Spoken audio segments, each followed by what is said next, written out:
Bom dia a todos. Muito obrigado pelo convite que me foi feito pela organização. Fiquei muito contente por terem dado o meu nome. Cumprimento também o professor Jerônimo, cuja fala tão interessante e provocadora eu terei o prazer de debater e de comentar, adiantando que estamos muito afinados com a proposta da palestra, sem termos combinado antes, sinal que há uma unidade acadêmica de 2 professores universitários, o que é uma coisa boa. E gostaria de apresentar o sumário da minha palestra para vocês. Eu proponho uma reflexão filosófica em 3 tempos, em 3 partes. Primeiro, eu gostaria de conceituar, no campo da filosofia política, o que é o multiculturalismo e como ele é a corrente da filosofia política apta a responder ao fundamento da República, que é o pluralismo político. Então, a primeira parte vai explicar o que é o multiculturalismo para entender o que é o pluralismo político como um dos fundamentos da nossa República Federativa, no artigo 1º da Constituição, inciso 5. Depois eu quero mostrar algumas implicações no campo da educação superior dessa proposta política multicultural. E no fim, eu gostaria de apresentar o que seria o papel da universidade como local de diálogo hermenêutico entre as culturas. Então, o que é o multiculturalismo, implicações na educação e a universidade hermenêutica, a universidade dialógica. Comecemos então com o primeiro ponto. O multiculturalismo é uma corrente da filosofia política liberal contemporânea. O multiculturalismo tenta desenvolver aquilo que o liberalismo político, que caracteriza a modernidade, apresentou como sendo a forma mais justa, a forma mais digna de convivência social. Então, o Estado democrático de direito que nós temos hoje é baseado num liberalismo político que garante a dignidade da pessoa humana, e volto a esse tema que foi levantado pelo professor Jerônimo depois, de forma livre. Os homens são dignos porque eles são racionais e livres. E, portanto, o Estado não deve interferir num campo individual de privacidade, de intimidade, de liberdade de pensamento, de liberdade de consciência, de liberdade de informação, de liberdade de expressão. E, portanto, o homem está protegido por direitos individuais inscritos na Constituição, que limita o poder do Estado. O Estado não é dono, ou melhor, o Estado não é senhor do homem. O homem é autônomo, isto é, ele tem uma espécie de soberania moral que o permite afirmar na sua própria vida o que lhe parece melhor, respeitando, é claro, a liberdade dos outros. Então, o liberalismo clássico, ele parte do pressuposto do Estado mínimo que não intervém na vida dos homens e deixa que os homens se autogovernem. Esse é o princípio básico do liberalismo. O multiculturalismo liberal, então, começo deixando bem claro que o multiculturalismo é uma corrente liberal, é uma corrente que defende a liberdade dos indivíduos a partir da proteção das culturas que tornam a vida dos indivíduos significativas. Ou seja, sem um patrimônio cultural comum, sem a pertença a uma comunidade, a uma sociedade, a vida do indivíduo fica esvaziada, fica neutralizada, fica corrompida, por assim dizer. Então, o multiculturalismo surge como reconhecimento de um fato. O John Rawls, que é o grande filósofo político liberal, igualitário, da segunda metade do século XX, tem como pressuposto o que ele chama de fato do pluralismo. Isso é extremamente importante para a nossa discussão. O que significa isso? Rawls pensa o seguinte: nas sociedades livres, nas sociedades em que os indivíduos não nascem com uma vida pré-determinada pela sua família, pela sua religião, pelo seu pela sua situação econômica, pela sua casta, haverá pluralismo. Ou seja, a única forma que a sociedade se conforma de modo igual, que as pessoas têm uma identidade, porque elas se identificam rigidamente com as classes ou castas sociais em que nasceram, é se a sociedade for opressora. Se a sociedade der liberdade para os indivíduos, eles vão se diferenciar, eles vão se distinguir, eles vão de alguma forma se dividir. E, portanto, a modernidade surge como um período histórico em que a identidade agora é individualizada. Ou seja, a minha identidade é a do Vitor. Independente de quem seja a minha família, independente de qual seja a religião da qual eu provenho, a minha situação social, o meu local de trabalho, a minha cidade no Brasil, o meu bairro na cidade de Belém e assim por diante. Então, o que a modernidade propõe é uma espécie de libertação do indivíduo dos vínculos sociais que o oprimem e que lhe determinam a sua vida, principalmente a sua vida moral, a sua liberdade de afirmação. Esse fato do pluralismo moral individual é articulado para pensar as culturas como a realidade multicultural, presente no título da nossa mesa. Ou seja, é uma realidade de que, não só na modernidade, mas ao longo da história, e por isso é confortável estar com um historiador e com um antropólogo, porque ele pode provar isso por A mais B em 5 minutos, as culturas se mesclam, se fundem, se misturam. Então, o processo de miscigenação e sincretização é um dos postulados básicos do multiculturalismo que impugna a tese de uma monocultura. Isto é, de uma cultura formada pela identidade única e exclusiva de um povo, ou de um tipo de compreensão. O que o multiculturalismo mostra é que essa identidade, que será a identidade nacional, que será a identidade jurídica, que será a identidade moral e social, é um ato de padronização e de exclusão do outro, do diferente, do inculto, do bárbaro, do primitivo. E como o professor Jerônimo já antecipou, um dos temas mais difíceis, também do outro, de outra espécie, animal ou vegetal. O professor Benedito Nunes tem um texto muito interessante chamado O Animal e o Primitivo, os outros da nossa cultura. Eu não sou animal e eu não sou primitivo. Os outros é que são. O que está em jogo aqui? E aqui começo a dialogar com um dos principais filósofos do multiculturalismo, que é o Charles Taylor, que é um canadense, e o Canadá, junto com a Austrália, e os Estados Unidos também, são países em que a política multicultural, na educação, no parlamento, já tem décadas de grande desenvolvimento. O Charles Taylor fala então que o multiculturalismo é uma política do reconhecimento. Isto é o esforço que o Estado faz para que a sociedade plural e diversificada tenha uma convivência pautada não em valores culturais, mas em valores políticos.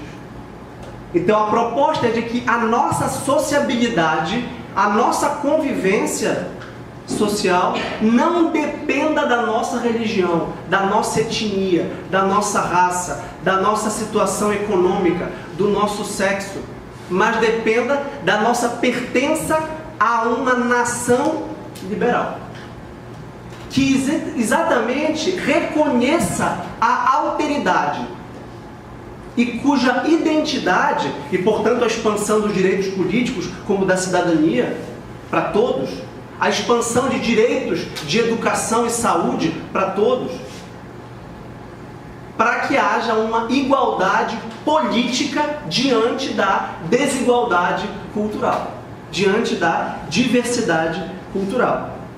Então, nós estamos tratando de uma sociedade hipercomplexa, marcada pelo pluralismo religioso, cultural, epistemológico, o que é muito importante para a nossa universidade, e eu vou tratar disso no final, um pluralismo ideológico, filosófico, o que dificulta nosso diálogo intelectual e o nosso diálogo cultural, e, portanto, que desafia uma filosofia do direito, e uma teoria do direito, e uma prática do direito capaz de lidar com esse desafio.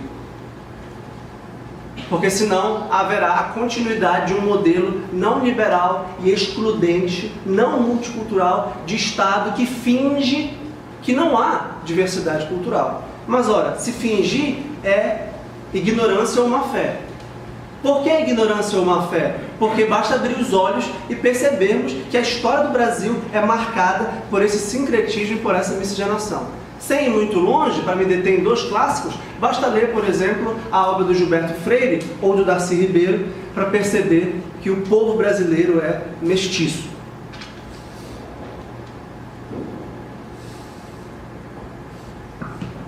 Até porque, como o próprio Gilberto Freire assinala, Portugal já era um povo mestiço. Influenciado, por exemplo, pelos árabes, pelos mouros que estavam na Península Ibérica. Então, o multiculturalismo como filosofia política é a valorização e a inclusão do diferente.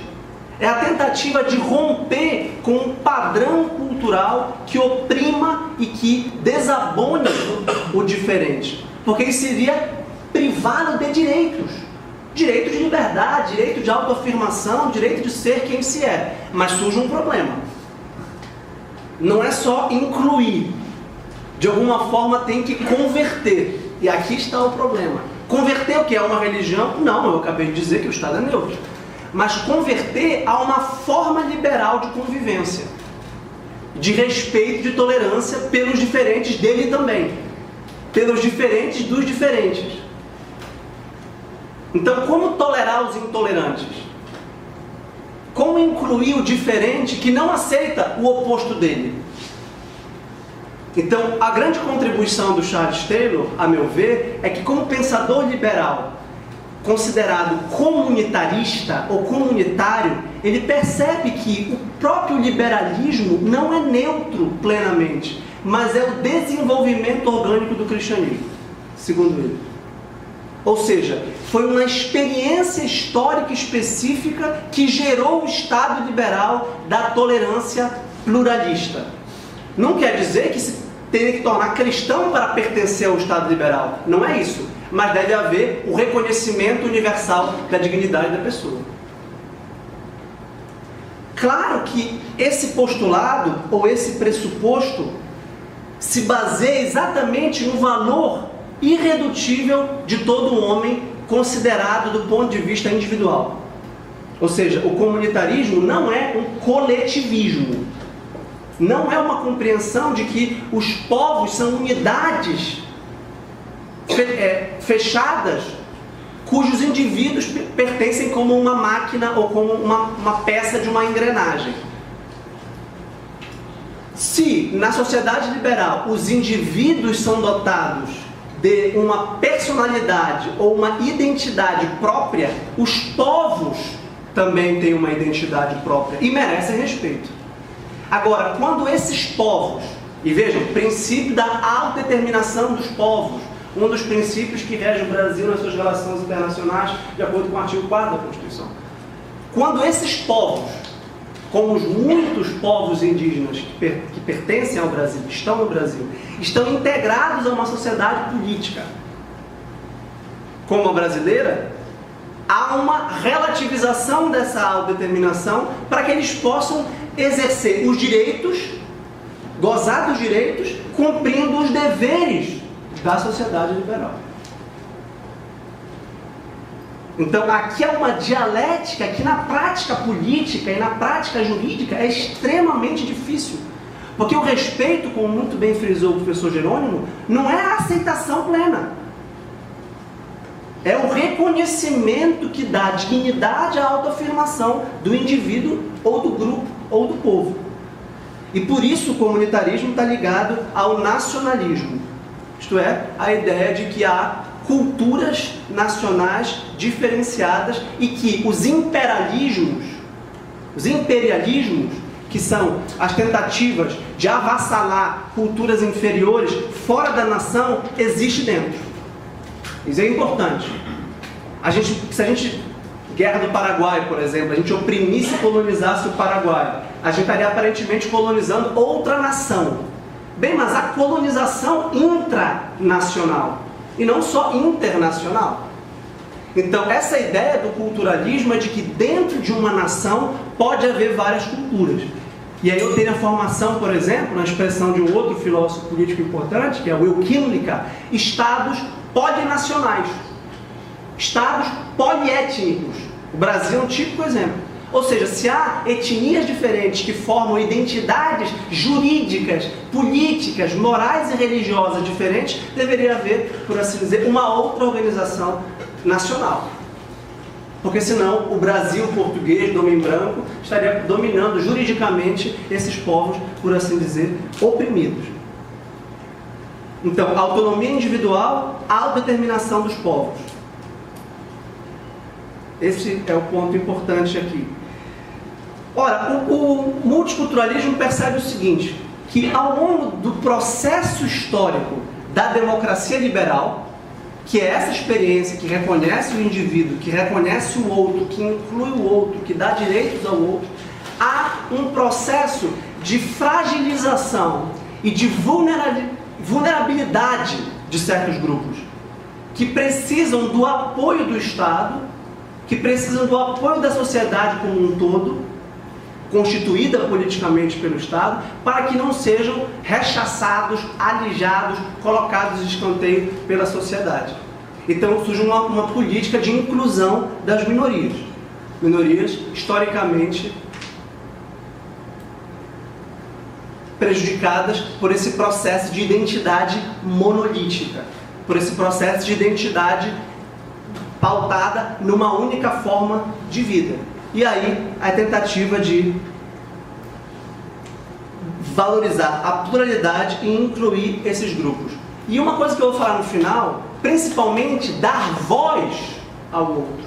É muito interessante que todos os autores citados pelo professor Jerônimo, o professor Eduardo Vieira de Campos, a professora Maria Del Priore, Lévi-Strauss, Deleuze, Quevedo, são todos europeus.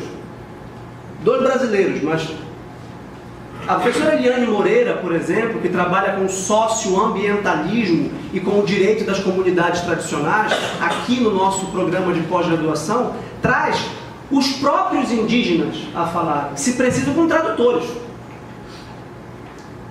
para que não haja uma tradução no sentido de uma transposição e um paternalismo de dizer, eu cuido de ti, eu sei o que tu queres, eu falo por ti, como se fosse menor, como se fosse hipossuficiente, como se fosse incapaz do ponto de vista jurídico.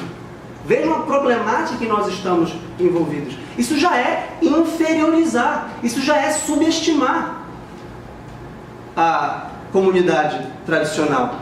E esse é um problema que nós temos que enfrentar, que é um problema muito difícil, que é a relação entre educação e aculturação. Que é um problema de desafio antropológico, sociológico, pedagógico, filosófico, praticamente sem fim. Como fazer uma educação que não seja, ao mesmo tempo, uma aculturação? Já que educar é integrar o aluno num universo conceitual e sistemático de saberes que orientam uma certa perspectiva, uma certa visão. Pela linguagem. E por isso tratarei da hermenêutica como filosofia da linguagem depois. Então, o liberalismo, para arrematar esse primeiro ponto da palestra, o liberalismo que começa com uma política da igualdade e da indiferença, ou seja, tanto faz quem você é, você tem direitos iguais, passou a ser visto como um liberalismo ideológico que, na verdade, fazia vista cega as diferenças constitutivas que impediam certas pessoas e certos grupos a desenvolver aquela liberdade. É muito fácil falar para um escravo, você é livre a partir de agora. Vejam lá o romance de Machado de Assis e o que acontecia com os escravos alforriados. Uma situação de dependência absoluta se transforma numa situação de dependência quase absoluta. de subserviência social, de servidão moral. O Brás Cubas, aquilo ali é forte, o Brás Cubas espanca um negrinho, salvo engano essa expressão. Né? Claro que o Machado está criticando isso. Né? Que, aliás, uma das grandes fórmulas, uma das grandes questões de revisão historiográfica, de revisão do cânone, é exatamente o reconhecimento do Machado de Assis como uma voz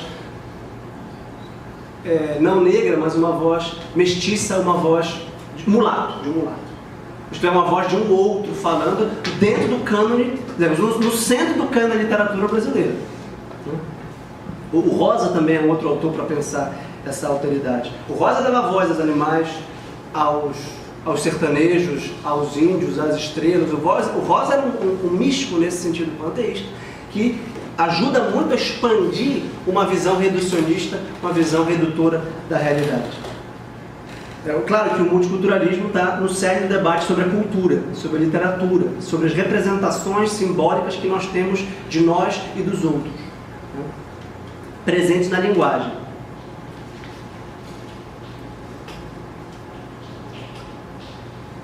Ou seja, o comunitarismo não é um relativismo.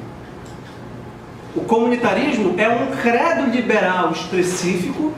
O multiculturalismo não é um relativismo. O multiculturalismo é um credo liberal específico que tenta valorizar e principalmente promover o reconhecimento do outro. E para isso os direitos são muito importantes. E para isso o Estado democrático de direito e o Estado que garante e promove direitos tem um papel fundamental. Sem o Estado, a sociedade não será multiculturalista, defendem os autores, porque a sociedade reproduzirá a estigmatização de bodes expiatórios, a estigmatização de outros com estereótipos, com preconceitos e com desigualdade. Agora, é claro que esse respeito à autonomia não pode se transformar num paternalismo, como eu acabei de dizer, e o paternalismo orientou por muito tempo a política indigenista no Brasil. Então os multiculturalistas, na verdade, defendem que os outros, os excluídos, os oprimidos, têm que ter o direito à fala, o direito à participação, à compreensão. No final desse texto que eu estou apresentando para vocês, do Charles Taylor, ele traça uma dicotomia, isto é, uma possibilidade de polarização excludente entre dois tipos de compreensão. Por um lado, nós temos o risco de fechar os olhos às diferenças e promover um tipo de política homogeneizante, padronizadora e excludente das diferenças sob o nome da liberdade. Isto é, uma política que fecha os olhos às diferenças culturais e sociais e individuais da sociedade. E por outro, um risco de um outro extremo, que seria um pós-modernismo hiper-relativista, que considera o discurso social, o discurso acadêmico, o discurso político, uma forma ideológica de poder. E que, portanto, deve-se não transformar o discurso, mas substituir o discurso de poder. E aí há um contra-ataque da minoria em relação à maioria. Uma luta política na linguagem de direitos contra os opressores. Isto é, as vítimas se transformam, pelo processo de vitimização, elas interiorizam a vitimização e o ressentimento e contra-atacam agora, se tornando em opressores. Isso, claro, que é um problema político. É claro que isso é algo ruim, porque isso vai ferir uma série de direitos também de liberdade da maioria, é claro, né? De liberdade de pensamento, de liberdade de expressão, por exemplo, né? Então, o que se deve buscar é um equilíbrio entre um multiculturalismo que seja relativista e um liberalismo que seja etnocêntrico e, portanto, eurocêntrico e que se feche os olhos a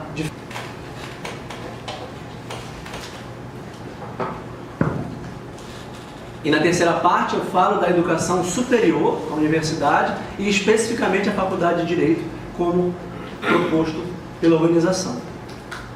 Bem, a educação é um dos principais locais de debate do multiculturalismo, porque a educação seria a transmissão institucional e consciente da cultura hegemônica, da cultura dominante, que tem capacidade de produzir livros didáticos, métodos pedagógicos, e que confere ao indivíduo uma integração à sociedade e à nação. Então, imigrantes ou grupos minoritários se integravam à sociedade por meio da educação, da língua, da história, dos valores políticos, e isso franqueava uma coesão nacional. A educação tem, portanto, uma função política básica: conferir identidade nacional, a começar pela língua. Então, há uma língua oficial, as outras são não proibidas, mas as outras línguas não são chanceladas pela autoridade política brasileira, que nesse sentido é portuguesa, que nesse sentido é europeia. Ou seja, isso deixa claro, o fato de o Brasil não ser um país poliglota, bilíngue, trilíngue, já demonstra que as outras línguas não participam do centro hegemônico de poder e de constituição dos elementos indispensáveis para a reprodução pedagógica e educacional do que se chama de cultura brasileira. Até muito pouco tempo atrás se lecionava na história, nos estudos sociais, desde o começo, uma cultura brasileira marcada por estereótipos, marcada por preconceitos, marcada por uma ausência total de reconhecimento da alteridade. Ou seja, uma educação marcada por uma espécie de imposição etnocêntrica de uma única versão de sociedade brasileira, de comunidade brasileira e etc. A concepção multiculturalista critica esse etnocentrismo, dizendo que, ao contrário, a educação deveria servir para conferir identidade a todos os grupos étnicos, mesmo os inexpressivos, por serem minoritários, que foram alijados ou oprimidos pelo processo civilizatório, considerando esse processo civilizatório um processo de seleção de formas de vida e exclusão de outras, isto é, um processo de colonização. A ideia aqui é muito simples, é uma ideia que de algum modo remonta exatamente à autocrítica que a sociedade ocidental passou a ter. Isso eu vou falar no final. Como o multiculturalismo é algo ocidental, né? A ideia de que o Ocidente foi revisando os seus modos de proceder em relação ao outro. No Renascimento você vê, por exemplo, um ensaio famoso do Michel de Montaigne, os canibais. Quem são os canibais? Quem são os bárbaros? Os franceses. Antes de apontar o dedo para o outro, é bom ver a trave no nosso, diz Michel de Montaigne, né? Ou seja, a educação seria, na verdade, uma forma de compreensão mútua. Ambas essas concepções, a primeira concepção que eu chamei de etnocêntrica e a segunda que eu chamei de multiculturalista, consideram a educação algo instrumental e monocultural. E, portanto, esse debate que marcou a polarização política dos Estados Unidos, por exemplo, na década de 90, entre essencialistas e desconstrutivistas, precisa ser repensado. Pelo seguinte problema: nós estamos misturados. O problema não é que haja várias educações, o problema é ter uma educação multicultural. Uma educação que consiga promover não só o reconhecimento, mas o diálogo e a integração do outro, né? Então, a crítica multiculturalista ao etnocentrismo considera que há a criação de um paradigma historiográfico e de um paradigma antropológico, isto é, uma visão do homem marcado por três grandes eixos culturais sucessivos e justapostos. O eixo greco-romano, o eixo judaico-cristão e o eixo moderno científico. Pautando então a noção de que há várias culturas no plural, mas uma civilização com C maiúsculo, que é a civilização ocidental com O maiúsculo, que é a civilização que assimilou a metafísica grega como fundamento da filosofia e da ciência, o direito romano como administração política capaz de governar pessoas em geral, a teologia cristã e a fusão da cultura especulativa greco-romana com a revelação judaica em solo cristão, tanto no Ocidente como no Oriente, o cristianismo latino e o cristianismo oriental ou grego. E, por fim, o desenvolvimento superlativo dessa cultura greco-romana, judaico-cristã, na modernidade secular, que defende exatamente a dignidade da pessoa humana. É muito interessante o fato de o professor Jerônimo ter referido a ideia de pessoa, porque pessoa é a palavra-chave da teologia cristã, da Trindade. É um só Deus, monoteísmo, mas 3 pessoas. Ou seja, o homem criado à imagem e semelhança de Deus é a pessoa. E é a definição de Severino Boécio, no final da Antiguidade, começo da Idade Média, da pessoa como substância individual de natureza racional. E toda a Constituição, isso é a base do direito romano canônico, é a base do direito ocidental moderno, é a base do nosso direito. Portanto, o professor Jerônimo está coberto de razão de demonstrar que essa visão específica é uma visão antropologicamente situada numa experiência histórica. E que, portanto, nós precisamos e devemos, numa democracia, verificar se essa concepção pode ou não ser excludente. Isto é, pode diminuir ou desconsiderar outras experiências históricas. Veja que eu comecei dizendo que o Charles Taylor acha que não. Ele acha que essa concepção, que é a base do liberalismo político, é o que defende as culturas, é o que defende os indivíduos. Então aqui tem uma ambiguidade fundamental. Espero que estejam acompanhando essa argumentação. Os multiculturalistas, como o indiano Parekh, que é uma das grandes vozes do multiculturalismo político hoje em dia, acha que essa educação etnocêntrica ela é ruim por 3 motivos. Ela é ruim porque ela não aguça a curiosidade dos alunos para a alteridade, para a diferença, para o outro.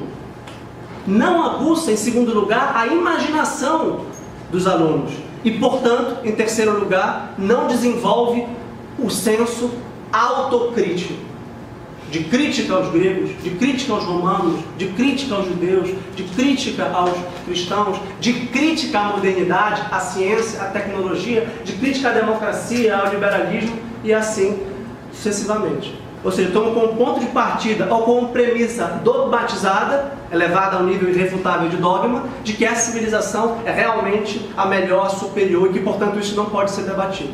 Isso é a base da educação.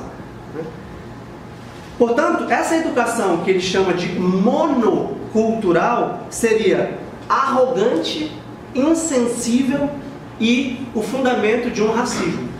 E aqui racismo como metonímia de todo tipo de preconceito, generalização e estereótipo.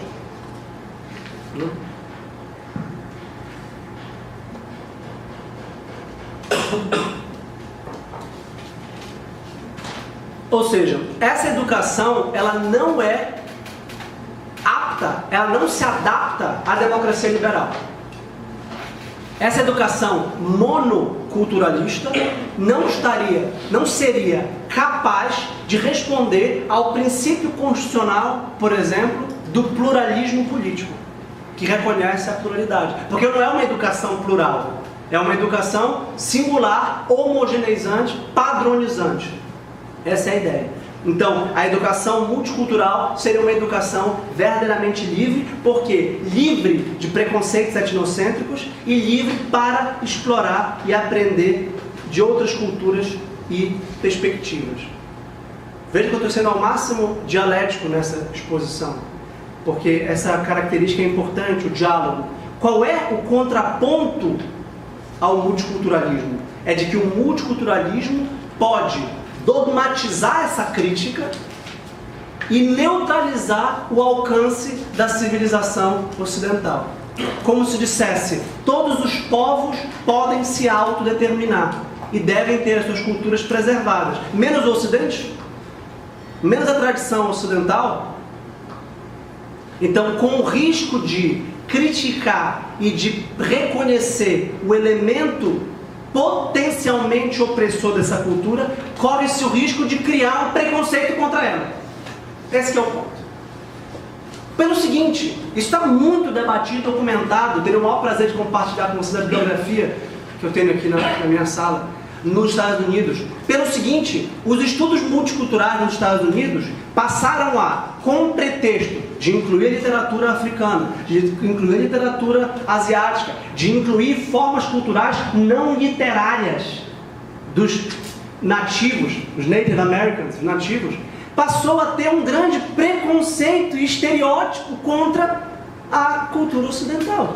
Então o multiculturalismo se demonstrou ser, em algumas experiências políticas norte-americanas, um anti-ocidentalismo, um anti-cristianismo, um anti-helenismo, um anti-latinismo. Porque se eu digo que a educação etnocêntrica é o reconhecimento de que gregos, romanos, judeus, cristãos, modernos, democratas são opressores, quer dizer que eles não têm contribuições culturais importantes. Ou seja, a educação, e vocês vão ver muito esse debate, estão fazendo esse debate já desde já, motivo pelo qual esse evento se reveste de uma aura meritória, positiva, é que há sempre um currículo, há sempre um cânone, há sempre uma disciplina, eu tenho que ministrar alguma coisa. Converso bastante com o professor Luiz Otávio sobre isso. A gente está preso mais ou menos a uma ementa, que não necessariamente foi determinada por nós. Eu me sinto relativamente livre para adaptar a ementa e para incluir o que eu considero mais importante, mais interessante. Então, educação é sempre seleção de algo a ser transmitido institucionalmente para os outros. Ou seja, não há educação sem cânone. Cânone é exatamente a regra ou o critério que inclui ou exclui determinados assuntos de serem estudados na faculdade ou na escola.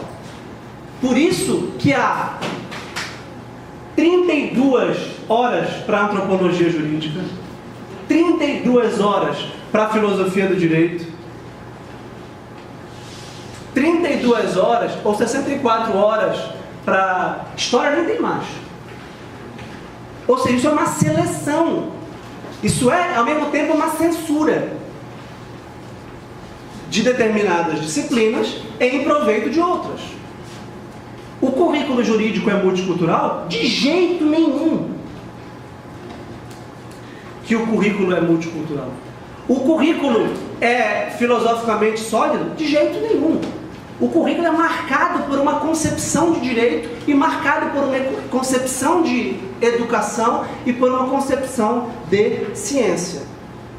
E com isso eu passo para a terceira e última parte da minha palestra.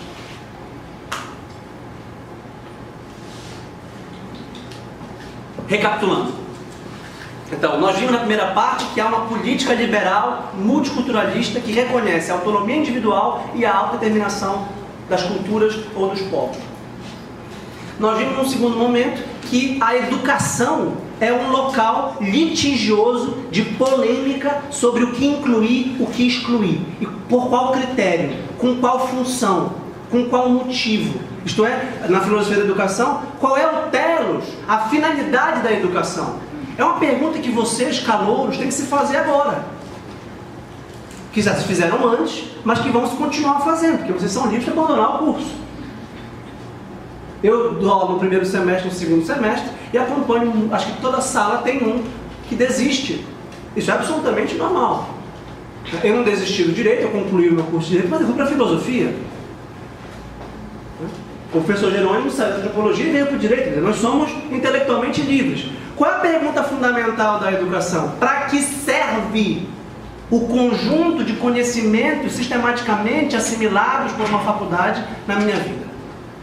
Qual é a função social? Qual é a motivação interior que eu tenho para estudar direito? E afinal, o que é o estudo do direito? O estudo do direito dá conta dessa sociedade plural, dessa sociedade marcada por uma radical diversidade cultural, moral? A minha resposta, eu acho, é consensual. Claro que não. Não. Havendo o risco tanto dos dois riscos que o Charles Taylor, a meu ver, de modo muito ponderado, muito equilibrado, muito articulado, diz: há tanto etnocentrismo quanto anti-ocidentalismo. Ou seja, há tanto preconceito contra os não ocidentais como há preconceito contra os ocidentais. Ou seja, ninguém ganha. Existe uma padronização homogeneizante eurocêntrica e existe um desconstrutivismo que nega e refuta o valor intrínseco de todas as culturas e que no fundo serve como instrumento de desmobilização dos conceitos básicos da tradição ocidental para substituí-la numa espécie de revolução cultural, conceitual e acadêmica por outra comunidade. Mas eu estou dizendo que essa outra comunidade ou essa outra cultura que substituirá a ocidental precisa desse mecanismo ideológico de desconstrução que reconhece que todo conhecimento é poder, eu não estou sendo nem um pouco multiculturalista. Ao contrário, eu estou dizendo que eu preciso excluir o opressor ocidental para afirmar outra cultura. Então eu não estou sendo multiculturalista, eu estou sendo anti-ocidental. Eu não estou sendo nem um pouco inclusivo com o Ocidente, porque eu já o taxei de opressor ao me vitimizar. Então, o que nós precisamos realmente é pensar a universidade, essa é a minha modesta sugestão para o nosso debate, como um local de autêntico diálogo hermenêutico. E essa sugestão não é minha, é do próprio professor Charles Taylor, que cita esse filósofo chamado Gadamer para usar uma expressão muito rica de fusão de horizontes. A fusão de horizontes, para abrasileirar com o conceito do modernismo brasileiro, nada mais é do que uma antropofagia. Um canibalismo, não literário da vanguarda modernista do Oswald de Andrade. Querem um texto multiculturalista, que é um pensador multiculturalista sério? Benedito Nunes, num livro chamado Oswald Canibal. E o esforço de um ocidental, de um cristão, homem, branco, de realmente desconstruir avant la lettre os critérios que o impediam de conhecer o outro. E parar com o romantismo literário que marcou a projeção dos indígenas ou dos nativos no Brasil. Então, por que a hermenêutica, a meu ver, pode ser uma resposta adequada para o nosso problema, que é um desafio? Se alguém disser que tem uma solução pronta, desconfia. Só quem tem soluções são os políticos na época da eleição. Na universidade nós não temos soluções. Sinto desinformar. O que eu tenho para apresentar para vocês são problemas. Problemas que, como diz Hannah Arendt, nos fazem pensar. Movem o nosso pensamento. Isso aqui é um pensatório. Nunca esqueça a expressão que eu escutei do professor Armando Dias Mendes, fundador do NAIA. Ele disse: o conservatório para conservar as grandes obras da música. Existe o reformatório para reformar os costumes. Existe o sanatório. Tem que ter um pensatório. Tem um auditório para a gente ouvir. Tem que ter um pensatório. E tem um pensatório. O pensatório é a universidade. O pensatório é o local em que nós viemos, como vocês estão aqui, para estudar, para pensar desafios, problemas e questões.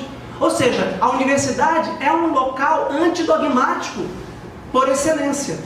E é importante dizer isso, quem fundou a universidade, a concepção clássica de universidade, por Platão, a fundação de uma academia como local de pensamento, fora dos muros da cidade.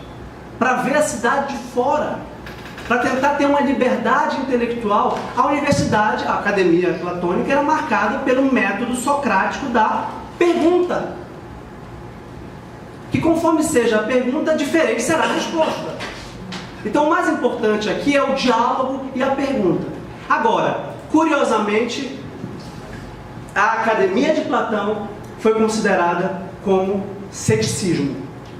O grande diálogo de Agostinho de Hipona contra os céticos se chama contra os acadêmicos. Ou seja, em uma geração, a Academia de Platão se transformou no lugar da dúvida absoluta, isto é, do ceticismo. E esse é um dos riscos do multiculturalismo que eu já alertei. O risco de um relativismo absoluto. O risco de um ceticismo que neutraliza a nossa atividade.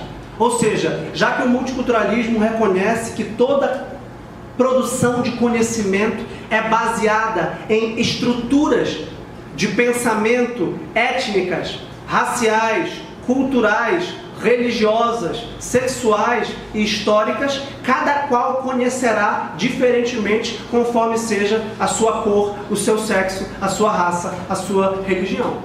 E isso impede o diálogo. Porque você olha para todos os discursos e fala, esse é um discurso de um homem branco,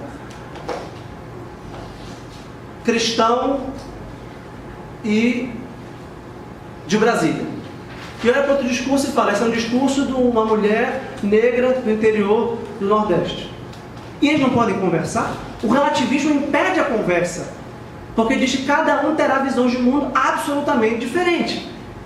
Isso é um perspectivismo nietzschiano, que aliás inspira José Eduardo Vieira de Campos. Nietzsche é o filósofo que se transforma exatamente, e Nietzsche era antiplatônico, anticristão.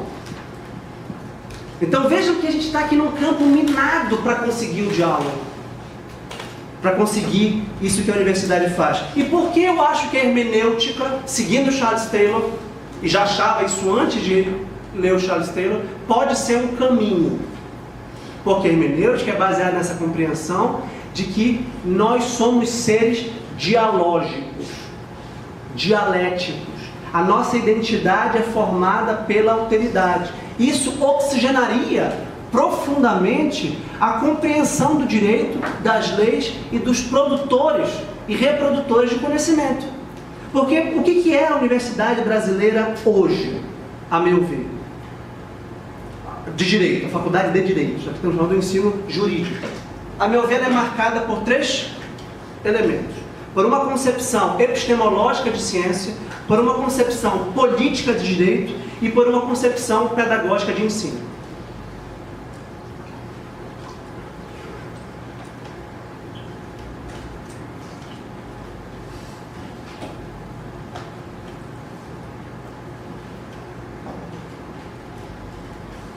A concepção epistemológica de ciência é o positivismo, que defende a superioridade e a hegemonia da forma de conhecimento empírico descritivo, em que o método seja a descrição neutra e avalorativa de um objeto circunscrito da realidade, de cujo nexo e de cuja conexão com outros objetos eu o retiro para que o estude de forma pura, limpa, neutra.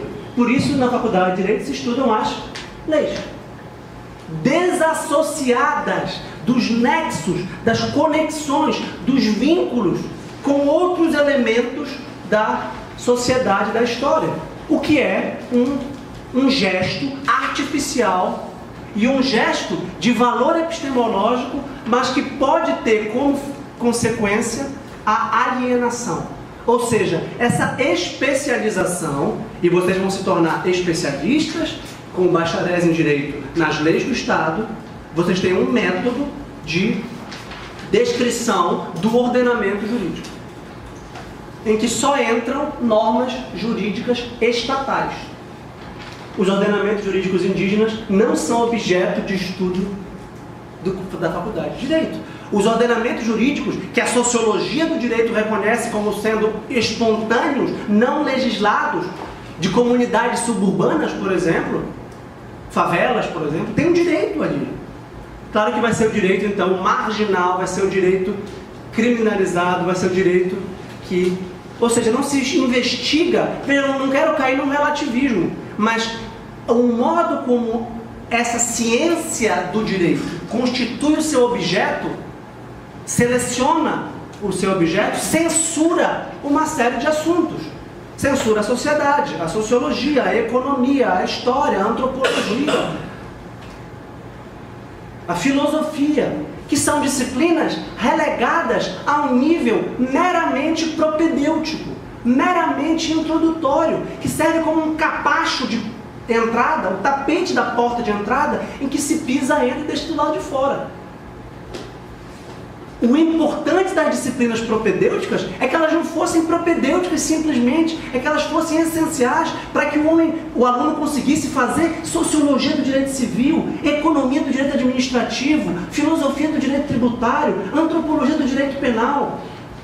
Ou seja, que ele usasse os recursos cognitivos dos conceitos que aprendeu nas ciências sociais irmanadas ao direito para pensar o próprio direito. Ou seja, essa concepção epistemológica é baseada numa concepção política do direito, que é o positivismo político, que é a ideia que o direito é o que o Estado disser que ele é.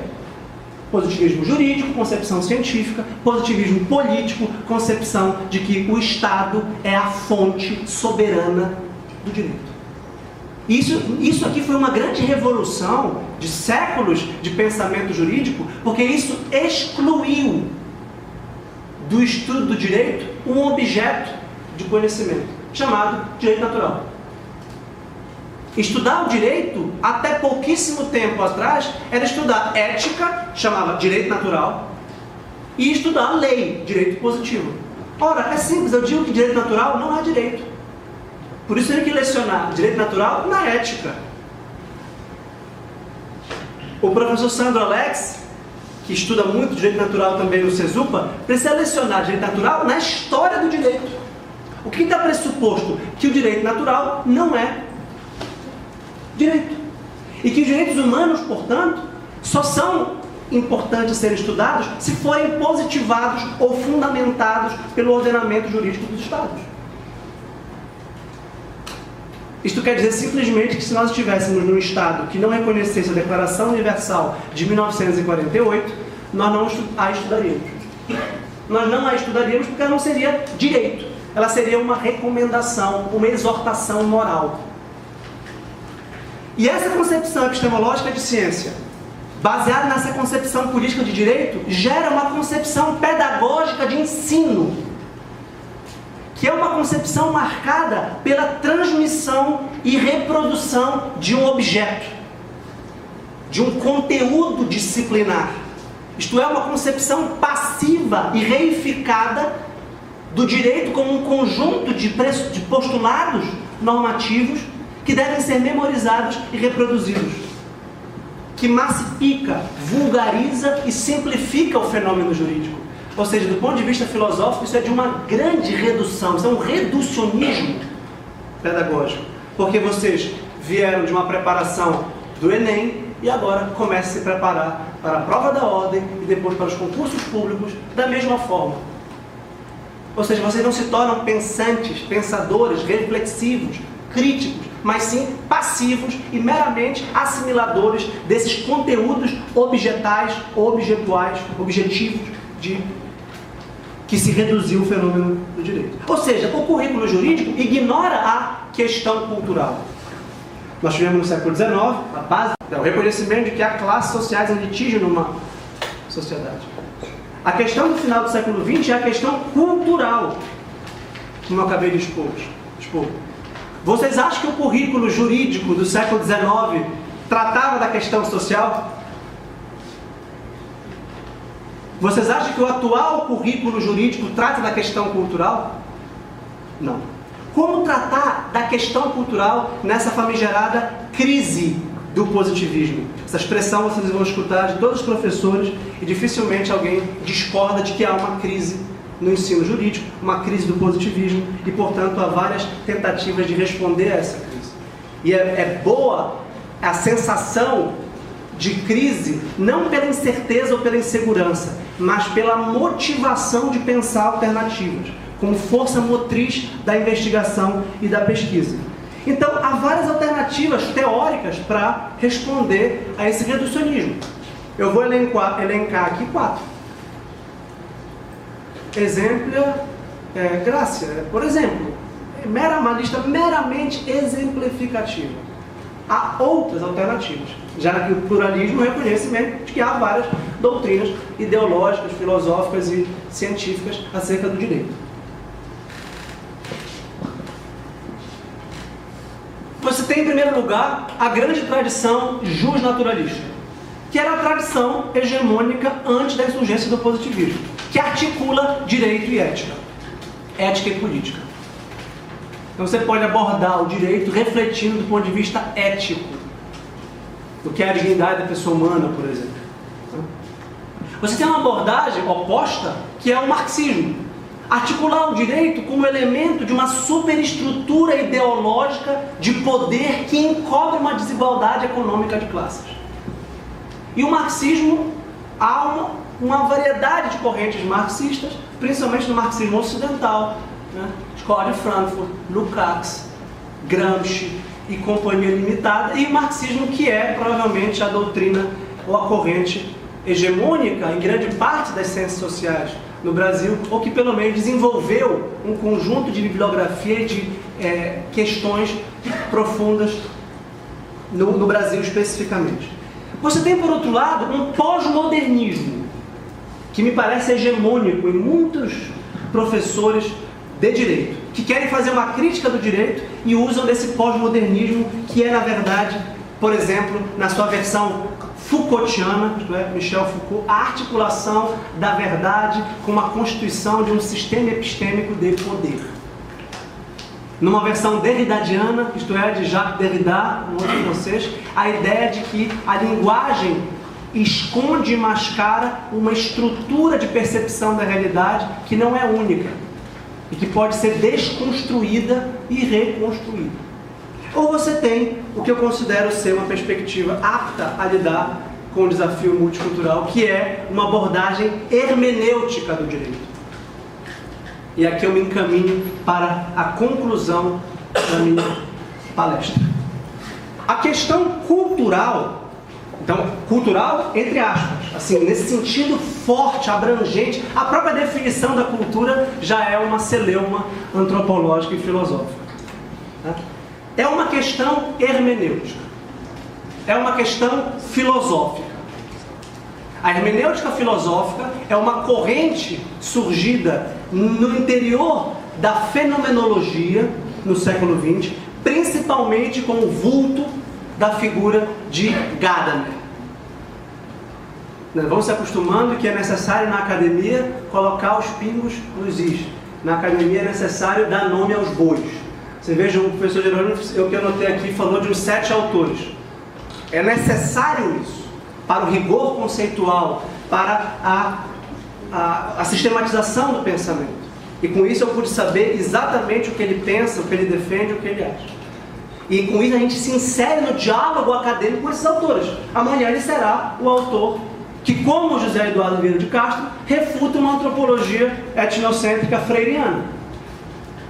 Então, o diálogo com Gilberto Freire e com Eduardo Vieira de Castro, assim como o diálogo de Charles Taylor com Gadamer, é que torna esses professores acadêmicos, que somos nós e que serão vocês, se quiserem, se atenderem à vocação intelectual de considerar a universidade muito mais de que um mero curso técnico, profissionalizante e pragmático que vai lhes dar retorno econômico e status social, podem fazer.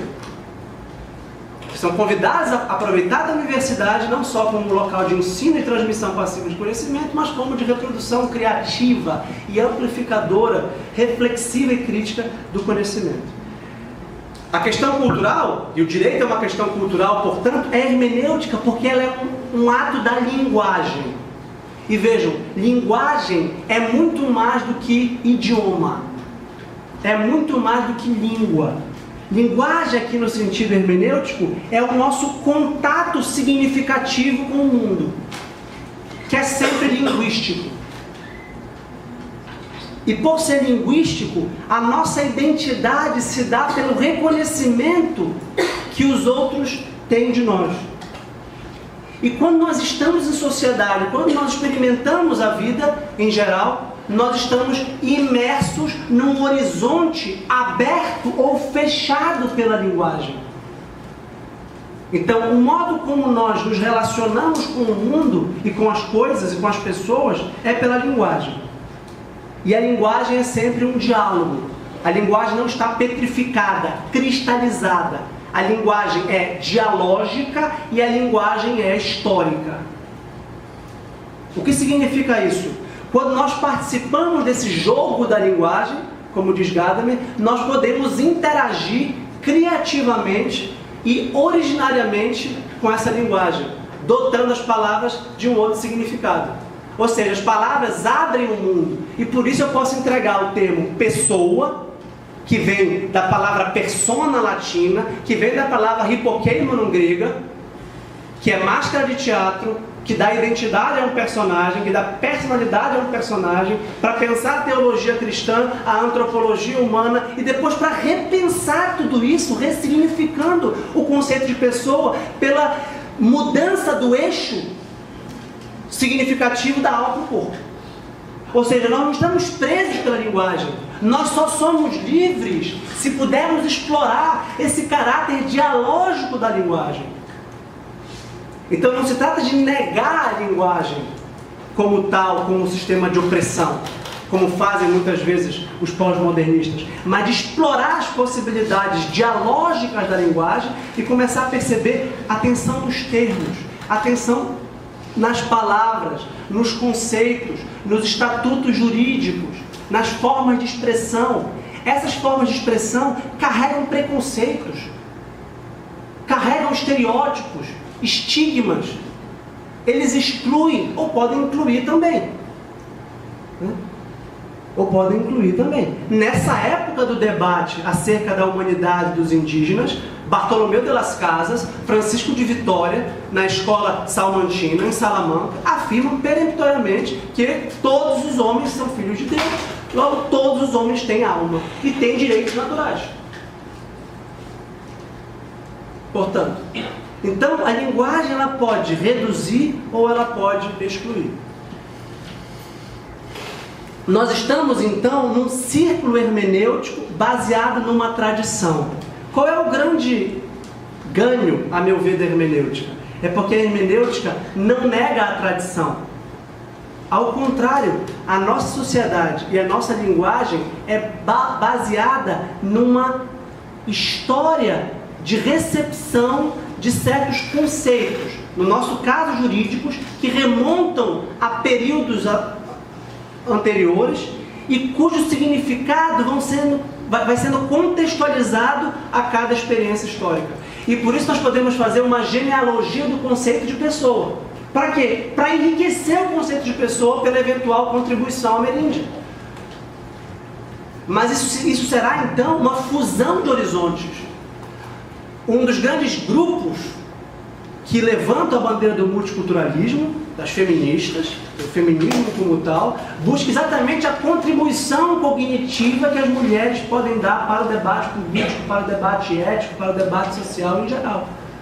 Não se trata de negar a priori a opressão falocêntrica ou a opressão patriarcal, mas se trata de entrar em diálogo numa fusão de horizontes, dando voz ao outro e não o representando de fora, para que possamos entrar em contato. Então, essa autoridade da tradição não é uma autoridade tradicionalista e conservadora, num sentido pejorativo do termo, mas uma autoridade de reconhecimento do nosso ponto de partida, reconhecimento da nossa origem histórica, reconhecimento de quem somos e de qual projeto de homem de direito foi lançado antes de nós, quando nós nascemos. Está presente na Constituição, para que nós possamos eventualmente reformá-lo, se for melhor, ou conservá-lo, se for melhor, e protegê-lo de ameaças externas. Por isso eu disse que o multiculturalismo é um liberalismo, é uma forma de democracia. Essa autoridade não é dogmática. E é muito interessante o papel dos preconceitos na hermenêutica.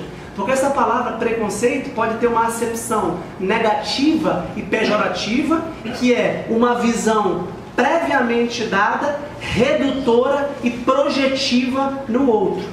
Mas para o Gadamer sempre há um horizonte de pré-compreensão. E o alcance da transparência hermenêutica desse horizonte de pré-compreensão é que me permite reformá-lo. É que me permite desenredá-lo. É o que me permite sair das teias preconceituosas da linguagem para reformulá-la, se for o caso. Então, o mais importante é a dimensão ética da hermenêutica, que é uma herança exatamente de Platão, a quem eu me referi na segunda parte da palestra. Platão reconhece que o conhecimento é diálogo, que é importante a pergunta, que é importante a dúvida, como motor do pensamento, e que é importante ouvir o outro. É importante perguntar ao outro e ser perguntado pelo outro. Ter uma interlocução horizontal, do ponto de vista cultural, com o outro. E isso estabelecendo, então, um diálogo que permita uma fusão de horizontes.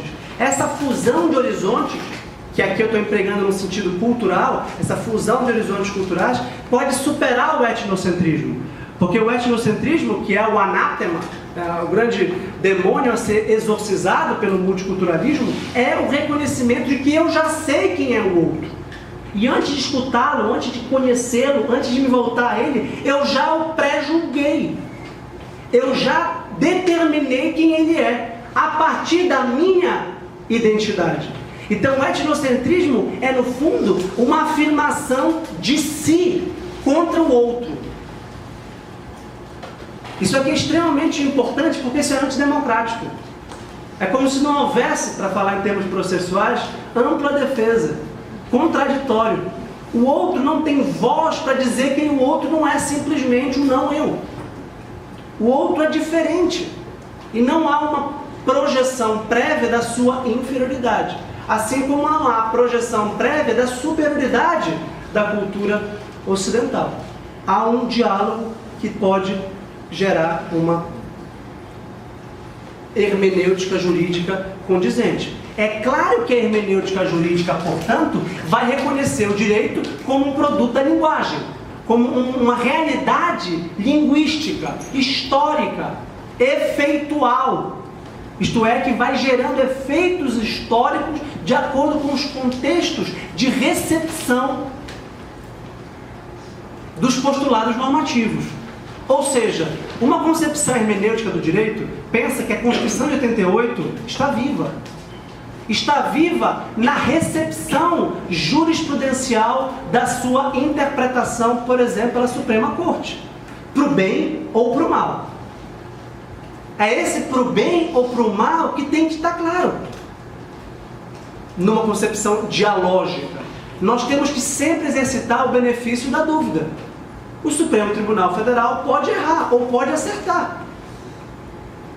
O fato é que a Constituição não está fora das interpretações que lhe deem. E isso não pode recair num perspectivismo de tipo relativista. De tipo, de acordo com o Supremo Tribunal Federal, assim será a Constituição.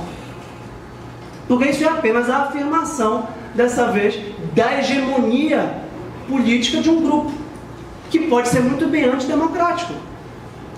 Então, toda a perspectiva aqui é buscar um diálogo multicultural, sem preconceito contra a tradição e sem preconceito contra os grupos que não foram inseridos devidamente na tradição. Sem desconstrutivismo, que na verdade recai numa autocontradição performática, que na verdade desconstrói a si mesmo. Então, por que eu não desconstruo o próprio desconstrutivismo?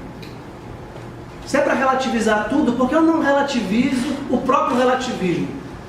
Né? E isso é incondizente com aqueles que, como nós, querem defender o Estado democrático de direito, querem defender a Constituição, os direitos humanos, a inclusão, o pluralismo, a dignidade da pessoa humana. Então nós temos um desafio tremendo pela frente e eu espero que vocês ingressem no curso de Direito cientes e responsáveis por esse desafio. Obrigado.